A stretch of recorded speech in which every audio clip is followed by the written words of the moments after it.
We are here simply to, let the government know that we cannot take it anymore. When this government came on board, they said it's a renewed hope. But the mass of our people can see now that it's nothing but renewed suffering. We are living at a point in time where we have been told that the wealth of 3 Nigerians will solve the crisis of poverty in this country. So what that tells you is that there's a rate, high rate of disparity. And the mass of our people cannot take it anymore. Hunger is a reality. Be it in the north, be it in the south, be it in the west, be it in the east, it is a reality. And this government has nowhere to run to. This government has, no moral obligation, moral respect from the mass of our people. And so we are here today, to let the government know that if nothing is done to the current economic crisis, this government will leave power. You said you can't take it again. Can you name some of your demands? Some of what? Your demands. Our demands is that this government has got to firstly, drop the rate of inflation. And how do you do that? You drop the rate of inflation by ensuring that Naira becomes stronger. That is very, very critical. And again, this government has that responsibility of ensuring that the mass of our people have access to, education, to the health, to the health facilities and what have you. But importantly, our demonstration today is central to the current economic crisis. The current economy, and it is so because the government has consistently been borrowing money from IMF, World Bank. This government is not different from the previous government. This government has in fact borrowed more monies from IMF, from World Bank than the previous government. And what has these borrowings, what have they led to? These borrowings have led to, high rate in inflation, depreciation of Naira, the entirety of the economy has reduced. So the point remains that this government, has got to leave power if it has nowhere without to manage the economy of the country. Sorry, the last question, please. What are your expected expectation after Well, we would expect this government to come up with radical changes. And firstly, how do you do that? You ensure that our Naira becomes stronger.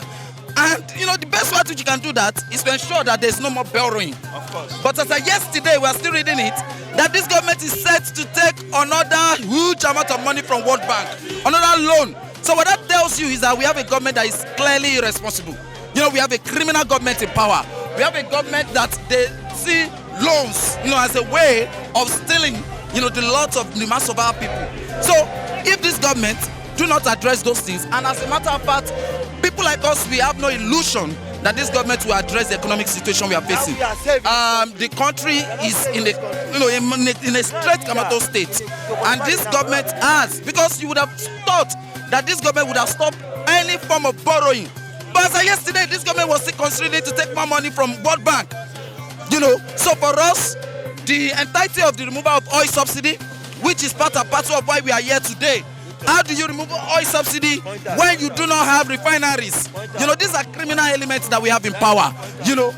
So we're saying, if this government do not return oil subsidy, if this government do not ensure, the strengthening of Naira, these demonstrations will continue. They have been running away from what is happening in Kenya, but we all know that human beings are not donkeys. Human beings are not camels that you have to tie down when they are hungry. Human beings will always react. Human beings will always fight. And that is what is happening in Kenya.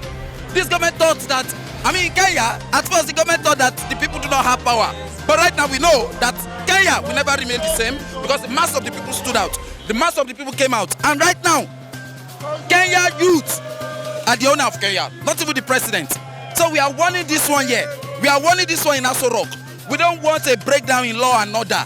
But this government, will push us to that extent. And not us sincerely, but the mass of our people. Because when people are hungry, people are naturally angry. And when people are naturally angry, people will fight, people will resist. So this government should forget all of this propaganda that people are not suffering. You see all of these useless people in some other parts of Lagos. They are organizing so-called traditionalists, to say to the people that they shouldn't come out. This government has in fact, in its stupidity, has given necessary publicity to this our movement by moving up and down trying to. But people cannot be repressed and will not be repressed by the activities of this government. So, lastly, this government has got to return oil subsidy. This government has got to immediately ensure that there's a drop in the rate of inflation. Of course. It makes no sense when you work your fingers to the bones in this country That's only just to, buy the little things for yourself to live by. No savings anymore. Lecturers, on the campuses are suffering. Mass of the people on the street are suffering. Suffering today has, no nomenclature. Everyone is in this boat. This period we are living in, we only have two classes of people, the rich and the poor. And unfortunately, we have an army of poor people. And this government has to deal with us. Thank you very much.